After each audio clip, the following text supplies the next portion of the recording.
run negative ads, and we've seen Tom Foley's negatives go up. So I guess there's also a common theme here. The two candidates with the government experience are gaining on the self-funded outsiders.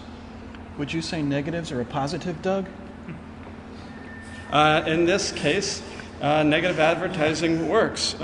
Voters often say they don't like negative advertising, but the campaigns say it works, and in this case, it is working. I mean, it worked particularly in primaries, so it's not surprising that it's working now. In the Democratic race, is that margin close enough to where something unusual could happen on Tuesday night? Absolutely. I should have noted on both sides, there's still a considerable amount of uncertainty among voters. On the Democratic side, you've got 14% who are undecided, and more than 4 in 10 voters say they could still change their mind, so there's plenty of room for movement. It's certainly possible for Malloy to pull this out, but looking at the numbers, you always want to be the candidate that's ahead, so Lamont has to feel good that he's still ahead. Malloy has to feel good because the numbers are moving in his direction, and even though there's only a few days left, Malloy could still pull this out. Looking at the Republican side, there's even more uncertainty. Part of the reason for that is because the Republican candidates are less well known than the Democratic candidates.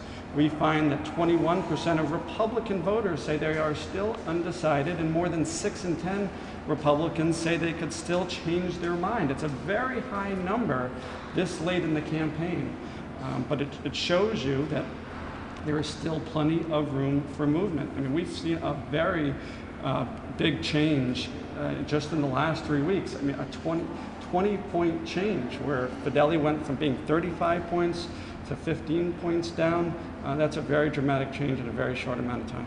Didn't that coincide with him getting his grant, though, from the Citizens Election Fund? Yeah, I think it was the money. I think it was his ability to start spending on television ads, going after Foley, that really helped him, just like for Dan Malloy. He got his public funding and was able to start advertising against Ned Lamont.